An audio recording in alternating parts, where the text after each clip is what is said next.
ഇസ്റാഫ് എന്ന് പറയുന്നത് അനിസ്ലാമികമായ പ്രവർത്തനങ്ങളാണ്. ആണും പെണ്ണും ഇടകലർന്നിട്ടുള്ള നൃത്തങ്ങൾ എവിടെ ഉണ്ടെങ്കിൽ അതാണ് നമ്മൾ തടയേണ്ടത്. ഹറാമായ രീതിയിലുള്ള, ശ്രദ്ധിക്കണം, ഹറാമായ രീതിയിലുള്ള പാട്ടുകളും ഗാനമേളകളും ഉണ്ടെങ്കിൽ അതിനെയാണ് നമ്മൾ നിയന്ത്രിക്കേണ്ടത്. ഈവൻ നമ്മുടെ കല്യാണങ്ങളിൽ വധൂവരന്മാരുടെ വീഡിയോഗ്രാഫി ചെയ്യാൻ വേണ്ടി, ഷൂട്ട് ചെയ്യാൻ വേണ്ടി ക്യാമറമാൻമാർ വരാറുണ്ട്. അവർ ഫീമെയിൽ വീഡിയോഗ്രാഫിയെ കൊണ്ടുവരണം. ക്യാമറമാൻ ആരാണ് വീഡിയോഗ്രാഫി ചെയ്യേണ്ടത്? ഒരു പെണ്ണിന് പെണ്ണായാലല്ലേ ഇസ്ലാമികമാവുള്ളൂ. അപ്പൊ ഫോട്ടോ ഹലാലാണോ എന്നൊരു ചോദ്യം വരും അല്ലേ? ക്യാമറ എടുക്കാൻ പാടുണ്ടോ, ഫോട്ടോ എടുക്കാൻ പാടുണ്ടോ, അത് പാടുണ്ടോ ഇല്ലേ എന്ന് ആദ്യം തീരുമാനിക്കേണ്ടത് ഈ ലൈവിൽ നിന്നാണ്. നമ്മൾ കൊടുക്കുന്ന ലൈവിൽ നിന്ന് തീരുമാനിക്കണം വേണോ എന്ന്. എവിടെയാണ് വീഡിയോഗ്രാഫി ഇല്ലാത്തത്? ഏത് പണ്ഡിതന്മാരുടെ സദസ്സിലാണ് ക്യാമറ ലൈവ് ഇല്ലാത്തത്? ഏത് സമ്മേളനങ്ങളിലാണ് വീഡിയോഗ്രാഫി ഇല്ലാത്തത്? അപ്പൊ അതിനെ കുറിച്ചുള്ള ചർച്ച ഇവിടെ വെക്ക്. ഫോട്ടോ ഹറാമാണോ, വീഡിയോ ഹറാമാണോ എന്നുള്ള ചർച്ച ഇവിടെ മാറ്റിവെച്ച് അതിനെക്കുറിച്ച് ചർച്ച ചെയ്യുന്നതിന് പകരം നമ്മുടെ വീട്ടിലുള്ള കല്യാണങ്ങളിൽ എന്റെ മകളുടെ കല്യാണമാണെങ്കിൽ എന്റെ മകളുടെ വീഡിയോഗ്രാഫിക്ക് വേണ്ടി ഒരു ഫീമെയിൽ ക്യാമറ, ഒരു ഫീമെയിൽ വീഡിയോഗ്രാഫറെ ഞാൻ കൊണ്ടുവരും. ഒരു പെൺകുട്ടിയെ ഞാൻ കൊണ്ടുവരും. പെൺകുട്ടികളൊക്കെ അവൈലബിൾ ആണ്. കാരണം പെൺകുട്ടിയുടെ പല രീതിയിലുള്ള പോസിങ്ങുകൾ ഉണ്ടാകും. ഒരു അന്യ പുരുഷന്റെ മുമ്പിൽ നമ്മുടെ പെൺമക്കളെ നമ്മൾ കൊണ്ടുവരിക എന്ന് പറഞ്ഞാൽ തന്നെ പരിശുദ്ധ ഇസ്ലാമിൽ നിഷിദ്ധമാണ്. അത് കൊണ്ടുവരുന്ന പിതാവ് അല്ലാഹുവിന്റെ കോടതിയിൽ ഉത്തരവാദിയാണ്. അത് കൊണ്ടുവരുന്ന മാതാവ് ഉത്തരവാദിയാണ്. ഇനി ഭർത്താവാണെങ്കിൽ ഭർത്താവും ഉത്തരവാദിയാണ്. കാരണം ഒരു ആണും പെണ്ണും അന്യപുരുഷനും അന്യസ്ത്രീയും തമ്മിൽ ഇടകലരാനുള്ള സാഹചര്യം ഒരിക്കലും നമ്മൾ ഉണ്ടാക്കാൻ പാടില്ല. അത് പരിശുദ്ധ ഇസ്ലാമിന്റെ കർശനമായ നിർദ്ദേശമാണ്. ഒരു ക്യാമറയും കൊണ്ടുവന്നിട്ട് നമ്മുടെ വധുവിന്റെ വീട്ടിൽ നിന്നിട്ട് ഒറ്റയ്ക്കല്ലാതെയും കൂട്ടമായും അല്ലാതെയും പല രീതിയിൽ പല വസ്ത്രങ്ങളിൽ ചാടിയും തുള്ളിയും കറങ്ങിയും എല്ലാ രീതിയിലും കിസ് ചെയ്യുന്നത്, റൊമാൻറ്റിക് സീനുകളൊക്കെ ആരാ ഷൂട്ട് ചെയ്യുന്നത്? ഏതെങ്കിലും ഒരു ക്യാമറമാൻ, ഒരു പുരുഷനായ ക്യാമറമാൻ. ആരാ ഇത് ഒപ്പിയെടുക്കപ്പെടേണ്ടവളാരാ? ഒരു പെണ്ണാണ്. അപ്പൊ ഇത്തരം സാഹചര്യങ്ങളിൽ ഇതിനെയാണ് പരിശുദ്ധ ഇസ്ലാം നിഷിദ്ധമാക്കുന്നത്. ഇതൊന്നും നമ്മൾക്ക് പ്രശ്നമില്ല. ഒരു ആണ് വന്നിട്ട് ഒരു പെണ്ണിന്റെ എല്ലാ രംഗങ്ങളും വീഡിയോഗ്രാഫി എടുക്കുന്നത്, റെക്കോർഡ് ചെയ്യുന്നത്, ഫോട്ടോ എടുക്കുന്നത് ആർക്ക് പ്രശ്നമില്ല. ആ വീട്ടിൽ നല്ലൊരു ഭക്ഷണം കൊടുത്താൽ അത് ദൂർത്തായി. ആ വീട്ടുകാരൻ നല്ലൊരു പന്തലിട്ടാൽ അത് ദൂർത്തായി.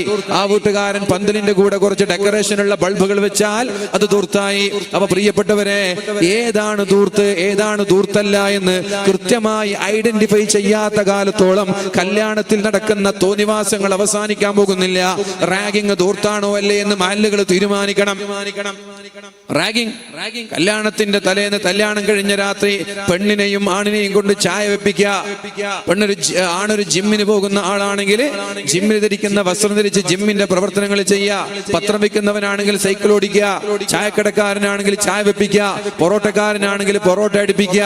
അങ്ങനെ ഓരോ മേഖലയിൽ, പച്ചക്കറിക്കാരനാണെങ്കിൽ അങ്ങനെ ഓരോ രീതിയിൽ അവനെ കളിയാക്കുന്ന, പരിഹസിക്കുന്ന, ഇൻസൾട്ട് ചെയ്യുന്ന രീതിയിൽ ഒരാളെ റാഗിങ് ചെയ്യുന്നത് ദൂർത്താണോ അല്ലേ എന്ന് നമ്മൾ തീരുമാനിക്കണം. അങ്ങനെ ചുരുക്കി പറഞ്ഞാൽ നമ്മുടെ മഹല്ലുകൾ തീരുമാനിക്കേണ്ടത് എന്താണ് ദൂർത്ത്, എന്ത് ദൂർത്തല്ല എന്ന് ഐഡന്റിഫൈ ചെയ്ത് ലിസ്റ്റ് ചെയ്ത് ഇത്തരം പ്രവർത്തനങ്ങൾ പാടില്ല എന്നാ പറയേണ്ടത്. അപ്പൊ പാട്ട് പാടില്ല എന്ന് പറഞ്ഞാൽ ഏതൊക്കെ പാട്ടാ പാടില്ലാത്തത്, ഏതൊക്കെ പാട്ടാ പാടുള്ളത്?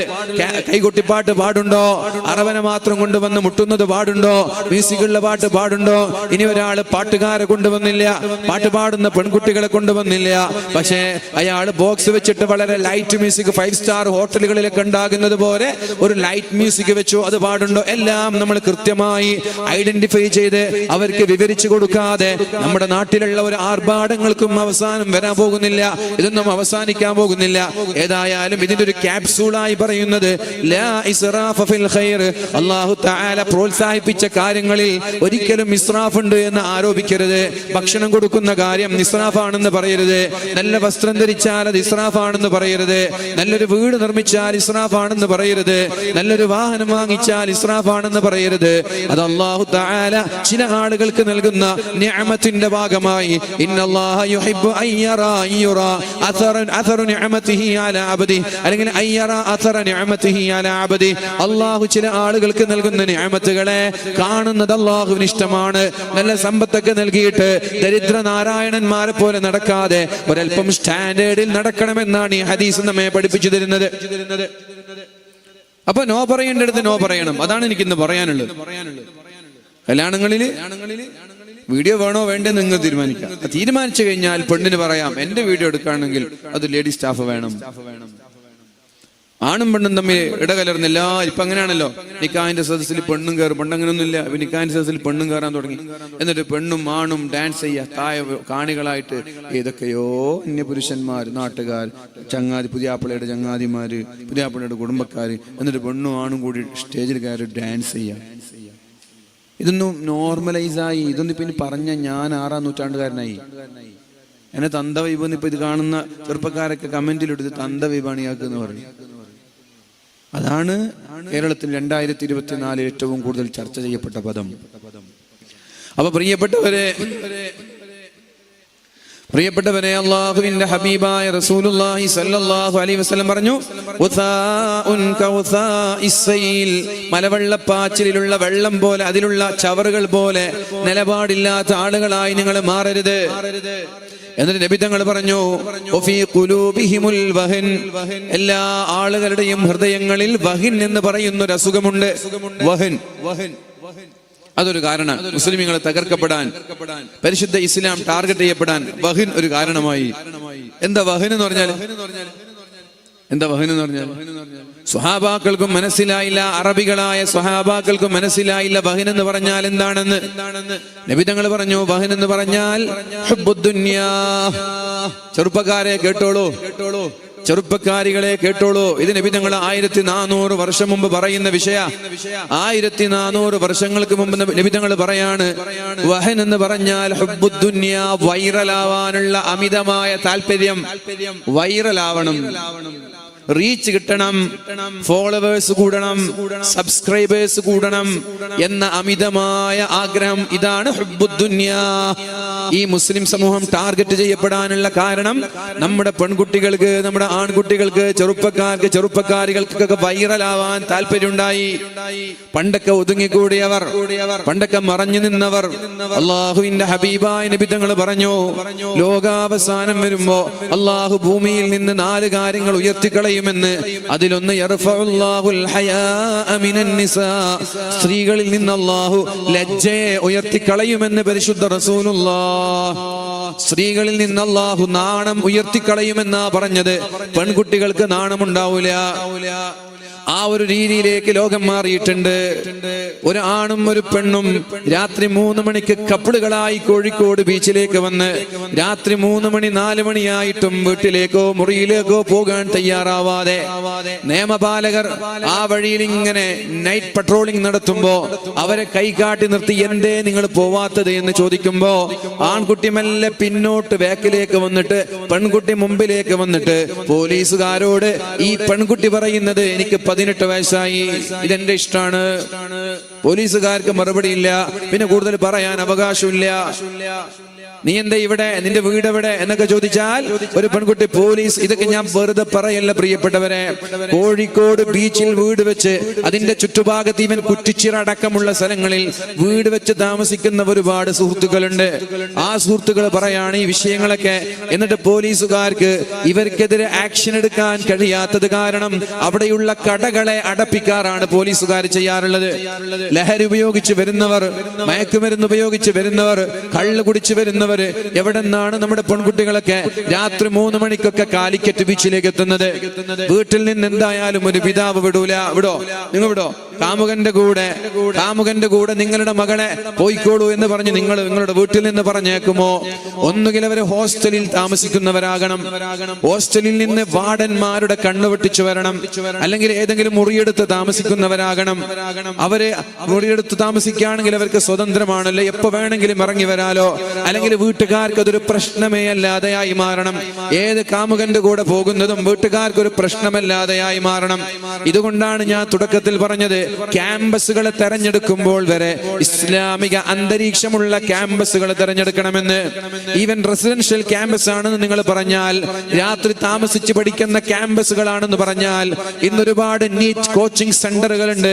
SSLC കഴിഞ്ഞാൽ എങ്ങനെയെങ്കിലും നീറ്റ് ക്രാക്ക് ചെയ്യണം, JEE ക്രാക്ക് ചെയ്യണം, CUT ക്രാക്ക് ചെയ്യണം എന്നുള്ള എന്നുള്ള ആഗ്രഹത്തോടെ നമ്മുടെ പെൺകുട്ടികൾ മാത്രമാണ് പഠിക്കാൻ ഒരല്പമെങ്കിലും ശ്രമിക്കുന്നത്. ആൺകുട്ടികൾക്കൊക്കെ പഠനബോധം വളരെ കുറവാണ്. അങ്ങനെ ഒരു സാഹചര്യത്തിൽ എവിടെയെങ്കിലും പോയി പഠിക്കട്ടെ എന്ന് വിചാരിച്ച് ഇസ്ലാമിക അന്തരീക്ഷമില്ലാത്ത ഏതെങ്കിലും ഒരു ക്യാമ്പസിൽ കൊണ്ടുപോയി നമ്മുടെ മക്കളെ പഠിപ്പിക്കുമ്പോഴാണ്, ഇസ്ലാമിക അന്തരീക്ഷമില്ലാത്ത ക്യാമ്പസുകളിൽ രാത്രി സമയത്ത് പെൺകുട്ടി വീട് വിട്ടിറങ്ങിയാൽ, റൂം വിട്ടിറങ്ങിയാൽ അവർക്കതൊരു പ്രശ്നമേ അല്ല. അപ്പൊ അതുകൊണ്ട് ഇതൊക്കെ വളരെ നോർമലായി കൊണ്ടിരിക്കുകയാണ്. വാലൊക്കെ കഴിഞ്ഞ് സ്ഥിരമായി കാണുന്ന ഒരു രംഗമായതുകൊണ്ടാണ് ഞാൻ പറയുന്നത്. 3 മണിയായാലും കിടന്നുറങ്ങാതെ രാത്രി ബീച്ചിന്റെ ഇരുവശങ്ങളിൽ ആൺകുട്ടികൾ പെൺകുട്ടികൾ ജോഡികളായി കപ്പിളുകളായി ഇങ്ങനെ കറങ്ങി നടക്കുന്നത് കാണുമ്പോൾ നിയമപാലകർക്ക് പോലും അവരോട് ചോദ്യം ചെയ്യാൻ അവസരമില്ലാത്ത ഒരു കാലമായി നമ്മുടെ കാലം മാറി. സ്ത്രീകളിൽ നിന്ന് അല്ലാഹു ലജ്ജയെ ഉയർത്തിക്കളയുമെന്ന് മുഹമ്മദുർ റസൂലുള്ളാഹ്. ചോദിക്കുന്നവരൊക്കെ തന്ത വൈബാണ്, ചോദിക്കാൻ പാടില്ല. ഇപ്പൊ നിങ്ങൾക്ക് തന്താന്ന് പറഞ്ഞാൽ മോശമാവില്ലേ, നാണക്കടാവൂലേ? നമ്മൾ തന്താന്ന് പറയാൻ മടിയുള്ളത് കൊണ്ടല്ലേ താടി മുടിയൊക്കെ കറുപ്പിച്ചെടുക്കുന്നത് അല്ലേ? അല്ലെങ്കിൽ ഇപ്പൊ താടി നരച്ചാൽ എന്തോ കുഴപ്പം? താടി നരച്ചാൽ വല്ല കുഴപ്പമുണ്ടോ? അതൊരു പ്രകൃതിയുടെ ഭാഗമായിട്ട് നിരക്കണം സമയമാക്കുമ്പോ. പക്ഷെ ഇപ്പൊ നേരത്തെ നിരക്കാൻ തുടങ്ങി. നമ്മളതൊക്കെ പണ്ടേ നിരക്കാൻ തുടങ്ങി. ഒരു 80-40 വയസ്സാകുമ്പോഴാണ് നോർമലായി ഇങ്ങനെ ഓരോ നരച്ചു തുടങ്ങുക. 30 വയസ്സാകുമ്പോൾ നിരക്കാൻ തുടങ്ങി എന്ത് ചെയ്യും? പക്ഷെ എന്നാലും നമ്മൾ ഈ കറുപ്പിച്ചെടുക്കുന്ന എന്തിനാ? തന്താന്ന് ആർക്ക് തോന്നരുതെന്ന് വിചാരിച്ചിട്ടല്ലേ? അങ്ങനെ ഇത്രയൊക്കെ കറുപ്പിച്ച് കുട്ടപ്പനായി നടന്നിട്ട് ഒരു ചെറുപ്പക്കാരൻ ഉപദേശിക്കുമ്പോൾ അയാൾ പറയാണ് നീ തന്തയാണ്. അപ്പൊ ഒരാൾക്ക് ഉൾക്കൊള്ളാൻ കഴിയും? പറ്റുമോ? എത്ര ബേജാറാവും, എത്ര ടെൻഷനാവും. ഇത്രയൊക്കെ ഞാൻ കുട്ടപ്പനായി ദാടി മിഷനൊക്കെ പൈസ കൊടുത്ത് കറുപ്പിച്ച് ഇത് എന്നെ തന്താന്ന് വിളിക്കുക. അപ്പൊ എന്താ പിന്നെ നല്ലത്? മിണ്ടാണ്ടിരിക്കുക. ഉപദേശിക്കുന്ന കാര്യം തൽക്കാലം ചൊല്ലിടാം, വേണ്ട, എങ്ങനെ വേണമെങ്കിലും ജീവിച്ചോട്ടെ. ആ ഒരു രീതിയിലേക്ക് നമ്മുടെ മക്കൾ മാറി. നബി തങ്ങൾ പറഞ്ഞു, വൈറലാവാനുള്ള ആഗ്രഹമാണ് നമ്മുടെ സമൂഹത്തെ തമ്മാടിത്തരങ്ങളിലേക്ക് എത്തിക്കുന്നത്. അങ്ങനെയില്ലേ? ചെറുപ്പക്കാർ പറ, ചിലപ്പോൾ ഈ വയസ്സന്മാർക്കൊന്നും ചിലപ്പോൾ അറിഞ്ഞോളണമെന്നില്ല. പെൺകുട്ടികളൊക്കെ പറയട്ടെ, വൈറലാവണം എന്നൊരു താല്പര്യം ഇന്ന് കുട്ടികൾക്കില്ലേ? ഹബ്ബുദ്ദുനിയ, ഫോളോവേഴ്സ് കൂടണം. 100 ഫോളോവേഴ്സിൽ നിന്ന് 1000-ലേക്ക്, 1000-ൽ നിന്ന് 10K-യിലേക്ക്, 10K-യിൽ നിന്ന് 100K-യിലേക്ക്, 100K-യിൽ നിന്ന് 1M-ലേക്ക്, മില്യണിലേക്ക് ചാടണം. ഇതാണ് എല്ലാവരും താല്പര്യം. അപ്പൊ റീച്ച് കൂടണമെങ്കിൽ നല്ല ഹിജാബും പർദ്ദയും കയ്യുറക്കെ ധരിച്ച് പോട്ടിട്ടാൽ ആരാ ലൈക്ക് അടിക്കുക? ആരും ലൈക്ക് അടിക്കില്ല. അപ്പൊ എന്താണ്? ഹിജാബ് ഊരണം, തലയിൽ നിന്ന് തട്ടോരണം, ബോഡി സ്ട്രൈറ്റനിങ് ചെയ്യണം, സ്മൂത്തനിങ് ചെയ്യണം, എന്നിട്ട് പിന്നെ ആഴ്ചയിലോ മാസത്തിലോ ഒരിക്കലും ഫേഷ്യൽ ചെയ്യണം. പിന്നെ താടി രോമങ്ങളൊക്കെ ഹോർമോണുകൾ വന്ന് ചില രോമങ്ങളൊക്കെ ഉണ്ടെങ്കിൽ ലേസർ ചെയ്യണം. പിന്നെ പുട്ടിയിടണം, പുട്ടിയുടെ മുകളിൽ പിന്നെ ഫൗണ്ടേഷൻ വേണം, ഫൗണ്ടേഷന്റെ മുകളിൽ പിന്നെ ഒരു മോയ്സ്ചറൈസർ വേണം, പിന്നെ ലിപ്സ്റ്റിക് വേണം, അതിന് കൂടെ സൺസ്ക്രീൻ വേണം. പിന്നെ മുടി സ്ട്രൈറ്റ് ചെയ്താൽ മുടിയുടെ മെയിൻ്റനൻസിന് വേണ്ടി ചില സെറമുകളും കണ്ടീഷണറുകളും വേണം. അപ്പൊ മാസത്തിൽ 5000-ഉം 10,000 ഒക്കെ ചെലവഴിച്ച് ഇവര് ശരീരത്തിന്റെ സൗന്ദര്യം മുഴുവനും പ്രദർശിപ്പിച്ച് സോഷ്യൽ മീഡിയയിൽ ഇട്ടങ്ങട്ട് എറിഞ്ഞു കൊടുക്കും. അപ്പോ ചില ചെറുപ്പക്കാർ, ഇതൊക്കെ കാണാൻ കാത്തിരിക്കുന്ന ചെറുപ്പക്കാർ വന്നിട്ട് ഒരു ലൈക്ക് ഇടും, എന്നിട്ട് താഴെ വന്നിട്ട് അവസം എന്ന് പറഞ്ഞൊരു കമന്റ് ഇടും. Fantastic, marvellous, awesome, very sexy, very cute എന്നെല്ലാം പറഞ്ഞ് കമന്റ് ഇടുമ്പോൾ ഇവര് ഭയങ്കര ഹാപ്പിയായി. അപ്പൊ ഇപ്പൊ ഇത്രയല്ലേ ഇട്ടിട്ടുള്ളൂ, അടുത്തിൽ ഇതിനെക്കാളും ലൈക്ക് ഇടണം. അപ്പൊ ഒന്നും കൂടി ഡ്രസ്സ് മാറും. ഇപ്പൊ ഫുൾ കൈ ആണെങ്കിൽ അത് ഹാഫ് കൈ ആവും. പിന്നെ മൂന്നാമത്തേത് ഷാളൊക്കെ ശരീരമൊക്കെ മറച്ചിട്ടുണ്ടാവും, ഷാളുമെല്ലാം അങ്ങോട്ട് നീക്കും. പിന്നെ അതിങ്ങനെ കുറച്ചും കൂടി എക്സ്പോസ് ചെയ്യും ശരീരത്തിന്റെ അവയവങ്ങളൊക്കെ, എന്നിട്ട് പോസ്റ്റ് ചെയ്യും.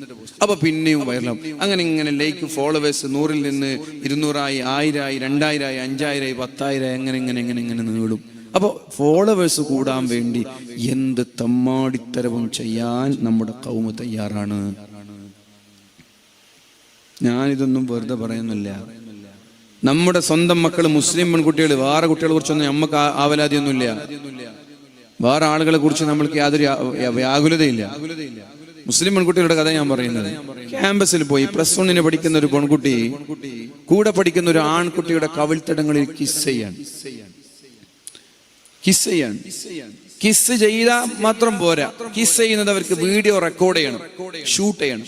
അപ്പൊ മൊബൈലും കൊടുത്തിട്ട് വേറെ 2 കുട്ടികളെ ഏൽപ്പിക്കുകയാണ്, ഞങ്ങൾ ഇങ്ങനെ കിസ് ചെയ്യുന്നത് നിങ്ങൾ വീഡിയോ എടുക്കണം. എന്നിട്ട് നല്ല മനോഹരമായ വീഡിയോ എടുത്ത്, എന്നിട്ട് അതിന് കുറച്ച് BGM-ഉം കുറച്ചിങ്ങനെ ട്യൂണും മ്യൂസിക്കൊക്കെ ഇട്ടിട്ട്, ഇല്ലുമിനാറ്റിയുടെ പാട്ടൊക്കെ ഇട്ടിട്ട്, എന്നിട്ട് ഇൻസ്റ്റാഗ്രാമിൽ ഒന്ന് പറിച്ച്. സ്വാഭാവികമായിട്ട് ആണും പെണ്ണും കിസ് ചെയ്യുന്നത് കാണുമ്പോൾ ഏതൊരാളത് നോക്കും. അങ്ങനെ എങ്ങനെ വൈറലായി ഷെയർ ചെയ്ത് ഈ പെണ്ണിനെന്തായി, ഒരു വ്യഭിചാരം പരസ്യമാക്കിയതിന്റെ പേരിൽ കുറെ ഫോളോവേഴ്സ് കൂടി. ഈ പോസ്റ്റ് ചെയ്യുന്ന ഒരു പെണ്ണിന്റെ വീട്ടിലെ സാഹചര്യം ദീനി സാഹചര്യമാണെങ്കിൽ ആ പെണ്ണിന് പോസ്റ്റ് ചെയ്യാൻ പറ്റുമോ?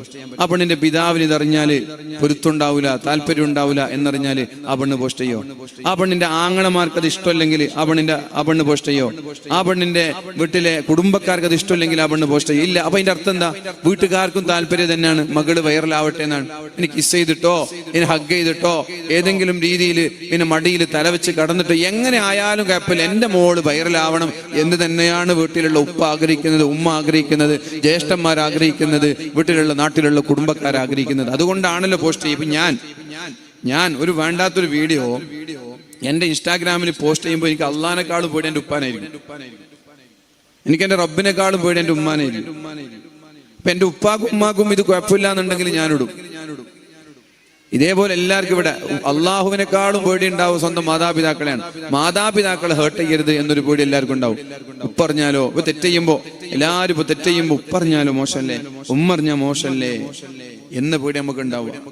നമ്മൾ രഹസ്യമായിട്ട് ആരും അറിയാത്ത സ്ഥലങ്ങളിലേക്ക് തെറ്റ് ചെയ്യും. ആ സമയത്ത് തെറ്റ് ചെയ്യാത്തവനാണ് അള്ളാഹു അർശിന്റെ തണൽ നൽകുക.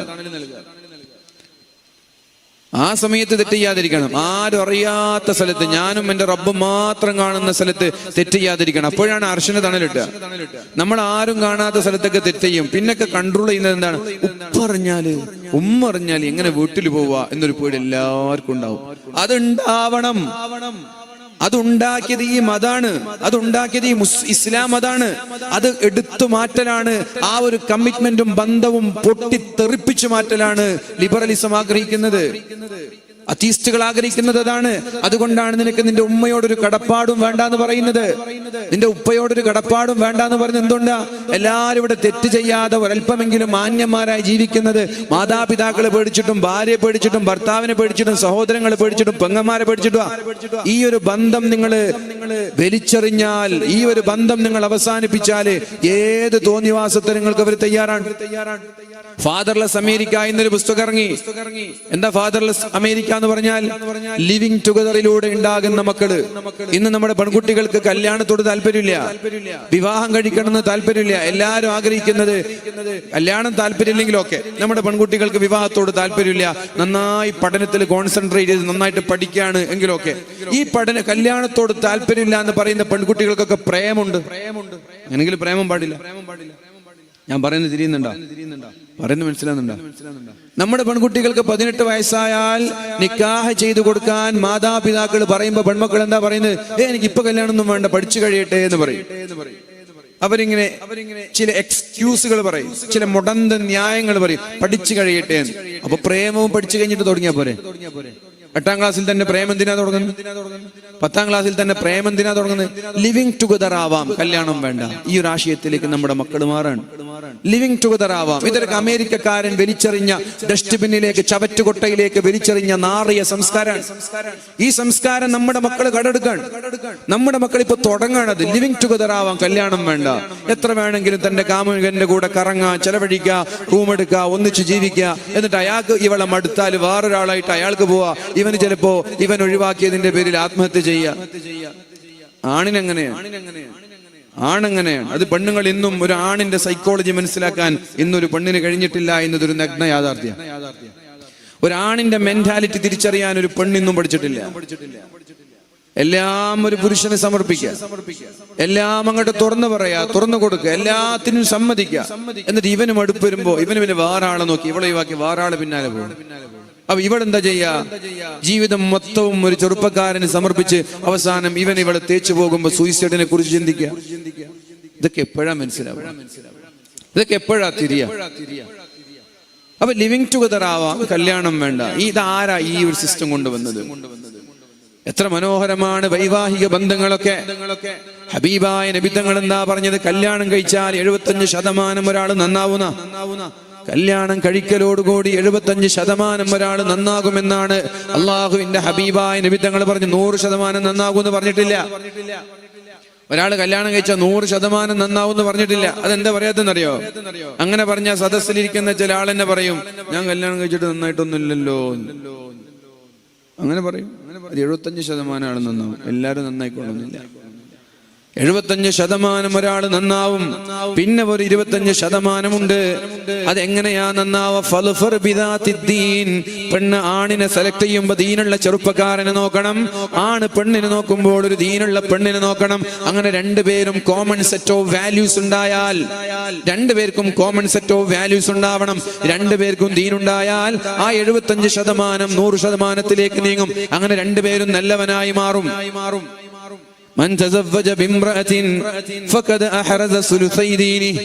കല്യാണം കഴിച്ചാൽ 3/2 ഒരാൾ നന്നാകുന്ന പറഞ്ഞത്. അതുകൊണ്ടാണ് വേഗം കല്യാണം കഴിക്കണമെന്ന് പറയുന്നത്. പക്ഷേ അമേരിക്കക്കാരന്റെ ഫാദർലെസ് അമേരിക്ക പോലെ പിതാവാരെന്നറിയാതിരിക്കുമ്പോ, പിതാവില്ലാതിരിക്കുമ്പോഴാണ് മക്കള് തോന്നിവാസിയായിട്ട് മാറുക.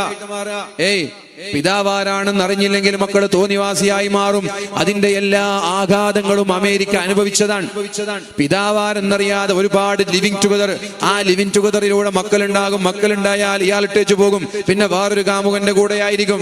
ഈ കളിക്കാരെ തന്നെ കണ്ടാൽ മതി, വലിയ വലിയ അറിയപ്പെടുന്ന കളിക്കാരെ തന്നെ കണ്ടാൽ മതി. ഇന്ത്യയിലടക്കം, ഇന്ത്യയിലും യൂറോപ്പിലുമുള്ള കളിക്കാരൊക്കെ ഒരൽപ്പകാലം കാമുകി എന്ന് പറഞ്ഞ് കൂടെ ഉണ്ടാകും. ഗേൾ ഫ്രണ്ട്സ് എന്ന് പറഞ്ഞ് വേറെയും കുറെ ഉണ്ടാകും. ഈ കാമുകിയുമായി തെറ്റിയാൽ പിന്നെ അടുത്ത വേറൊരു കാമുകിയാണ്. എല്ലാം ലിവിങ് ടുഗദർ ആണ്. ഒരുപക്ഷെ അതിന് മക്കളുണ്ടാകും. ആ മക്കൾക്ക് പിന്നെ പിതാവാരാണെന്നറിയില്ല. ഇവരുടെ കൂടെ വേറെയും ആളുകൾ ലിവിങ് ടുഗദർ ആയി കൂടെ ജീവിക്കും. അങ്ങനെ പിതാവാരാണെന്നറിയാത്ത മക്കൾ ഇവിടെ ഉണ്ടായാൽ, ജാരസന്തതികൾ ഉണ്ടായാൽ തോന്നിവാസങ്ങൾ ഒരുപാടുണ്ടാകും. കാരണം ഉപ്പയില്ല, ചോദിക്കാൻ ആളില്ല, പേടിക്കാൻ ആളില്ല, റെസ്പെക്ട് ചെയ്യാൻ ആളില്ല. അതുകൊണ്ട് തന്നെ തോന്നിവാസങ്ങൾ ഉണ്ടാകും. നമ്മളൊക്കെ ഒരല്പമെങ്കിലും ഒരു പരിധിയോടെ മാന്യമായി ജീവിക്കുന്നത് ഉപ്പയും ഉമ്മയും ഉണ്ട് എന്നുള്ള ആ ബഹുമതി വെച്ചിട്ടാണ്. അല്ലാന്നൊന്നും പറയണ്ട, അള്ളാനെ പേടിച്ചിട്ടാണെന്നൊന്നും പറയണ്ട. അള്ളാനെ പേടിക്കണം, പേടിക്കണ്ടെന്നല്ല, അള്ളാനെ പേടിക്കണം. പക്ഷെ അള്ളാനെ പേടിച്ചിട്ടാണ് നമ്മളൊന്നും തെറ്റ് ചെയ്യാത്തതെന്ന് പറയണ്ട. അത് നമുക്ക് പറയാം, അള്ളാഹ് അറിയാലോ നമ്മൾ എന്തുകൊണ്ട് തെറ്റ് ചെയ്യുന്നില്ല. ഒറ്റയ്ക്കിരിക്കുമ്പോൾ തെറ്റു ചെയ്യാതിരിക്കാനും കഴിവുണ്ടെങ്കിൽ അവൻ അള്ളാനെ പേടിച്ച് തെറ്റ് ചെയ്യാത്തവനാണ്. ഉദാഹരണം പറഞ്ഞാൽ, ഒരു മൊബൈൽ ഫോൺ നിങ്ങളുടെ കയ്യിലുണ്ട്, ഒറ്റയ്ക്കാണ്, 5G സംവിധാനങ്ങളുള്ള ഇന്റർനെറ്റ് സംവിധാനങ്ങളുണ്ട്, ഒരു മുറിയിലാണ് നിങ്ങൾക്കൊരു കാമുകയുണ്ട്, വിളിക്കാൻ തോന്നുന്നില്ല, അല്ലെങ്കിൽ വേണ്ടാത്ത വീഡിയോകൾ കാണാൻ തോന്നുന്നില്ല. നിങ്ങളും ഒരു പെണ്ണും ഒറ്റയ്ക്ക് ഒരു സ്ഥലത്തകപ്പെട്ടു, ആരും അറിയില്ല, ആരും കാണൂല. അങ്ങനെ ഒരു സാഹചര്യം ഉണ്ടായി. ആ പെണ്ണിനെ തൊടാൻ താല്പര്യം ഉണ്ടായിട്ടും അള്ളാഹുവിനെ പേടിച്ചൊരാൾ തൊടുന്നില്ലെങ്കിൽ, ആ പെണ്ണിന്റെ സമ്മതമുണ്ട് എന്നിട്ടും ഒരാൾ തൊടുന്നില്ലെങ്കിൽ, അതാണ് അള്ളാഹിനെ പേടി എന്ന് പറയുന്നത്. ബാക്കിയൊക്കെ നാട്ടാരെ പേടിയാ. ഒരു പെണ്ണിനോട് ഒരാൾക്ക് അട്രാക്ഷൻ തോന്നി, വൈകാരികമായ താല്പര്യം തോന്നി, എന്തേ ടച്ച് ചെയ്യുന്നില്ല, എന്തേ സ്പർശിക്കുന്നില്ല, അത് അള്ളാഹിനെ പേടിച്ചിട്ടല്ല, നാട്ടാരെ പേടിച്ചിട്ടാണ്. പെണ്ണും കൂടി സമ്മതിച്ചു, ആരും കാണാത്ത സാഹചര്യങ്ങളുണ്ടായി. ആ സമയത്ത് അള്ളാഹുവിനെ പേടിച്ച്, ഞാനില്ല, ഞാൻ റബ്ബിനെ പേടിക്കുന്നു എന്ന് പറയുമ്പോ അതാണ് അള്ളാഹുവിനെ പേടി. അതല്ലാതെ ആളുകളൊക്കെ കാണുന്ന ഒരു സാഹചര്യത്തിൽ നമ്മുടെ കണ്ണുകളെ നിയന്ത്രിക്കുന്നത് അള്ളാഹിനെ പേടിച്ചിട്ടല്ല, നാട്ടാരെ പേടിച്ചിട്ടാണ്. പ്രിയപ്പെട്ടവർ, ഇങ്ങനെയാണെങ്കിൽ പരിശുദ്ധ ദീനും പറയുന്നത് അങ്ങനെ തന്നെയാണ്. കുടുംബ ബന്ധം ഇവിടെ നിലനിൽക്കണമെന്നാണ് ദീൻ പറയുന്നത്. കുടുംബ ബന്ധം നിലനിൽക്കണമെന്ന് പറയുന്നത് മാതാവിനോടുള്ള ബന്ധം, പിതാവിനോടുള്ള ബന്ധം, ജ്യേഷ്ഠന്മാർ, പിതാവിന്റെ അനുജൻ പിതാവാണ്, പിതാവിന്റെ ജ്യേഷ്ഠൻ പിതാവാണ്, ഉമ്മയുടെ അനുജത്തി ഉമ്മയാണ്, ഉമ്മയുടെ ജ്യേഷ്ഠത്തി ഉമ്മയാണ്. അങ്ങനെ ഒരു ബന്ധം പരിശുദ്ധ ഇസ്ലാം ഇവിടെ നിലനിർത്തി തന്നത് തെറ്റിലേക്ക് മനുഷ്യന്മാരെ പേടിച്ചിട്ടെങ്കിലും ആളുകൾ തെറ്റിലേക്ക് പോവാതിരിക്കാൻ തന്നെയാണ്. അല്ല, വേറൊന്നുമില്ല. 18 വയസ്സായാൽ ഒരാൾക്ക് ഒറ്റയ്ക്ക് പോയി എവിടെയെങ്കിലും ജീവിച്ചൂടെ? ഉപ്പാന്റെ ആവശ്യമില്ല, ഉമ്മാന്റെ ആവശ്യമില്ല. പക്ഷെ എന്തിനാണ്? എന്നാലും മരിക്കുന്നത് വരെ വയസ്സായ ഒരു മാതാവും ഒരു പിതാവും നിങ്ങൾക്കുണ്ട്. ആ പിതാവ് 60 വയസ്സായിട്ട് നിങ്ങൾക്കുണ്ടായിട്ട് നിങ്ങളുടെ പാപങ്ങൾ അല്ലാഹു പുറത്തു തന്നില്ലെങ്കിൽ നിങ്ങൾ സ്വർഗത്തിലെത്തൂല എന്ന് നബി തങ്ങൾ പറഞ്ഞതെന്തുകൊണ്ടാ? 60 വയസ്സായാലും നിങ്ങൾ നിങ്ങളുടെ മാതാവിനെ ആശ്രയിക്കണം, ഒറ്റയ്ക്ക് പോയി ജീവിക്കണ്ട എന്ന് സൂചിപ്പിക്കാനാ. 60 വയസ്സ് കഴിഞ്ഞാലും നിങ്ങൾ നിങ്ങളുടെ പിതാവിനെ അനുസരിക്കണം, പിതാവിനെ ആശ്രയിക്കണം, പിതാവിനെ നിങ്ങൾ എന്ത് ചെയ്യണം? കൂടെ നിൽക്കണം, സപ്പോർട്ട് ചെയ്യണം. ആ പിതാവിനെ നിങ്ങൾ സഹായിക്കണം. നിങ്ങൾ ഒറ്റയ്ക്ക് പോയി ജീവിക്കേണ്ടവരല്ല. ഞാൻ ചോദിക്കട്ടെ, എന്റെ ഒരു പുരുഷൻ ജനിക്കുമ്പോ, ഒരു മനുഷ്യൻ ജനിക്കുമ്പോ എന്റെ ഒരു 20% ബുദ്ധിയുമായിട്ട് മാത്രം മനുഷ്യൻ ജനിക്കുന്നത്? ഒരു മനുഷ്യൻ പ്രസവിക്കുമ്പോ, ഒരു മനുഷ്യക്കുട്ടി പ്രസവിക്കുമ്പോ അവന് മനുഷ്യത്വം 20% ഉള്ളൂ.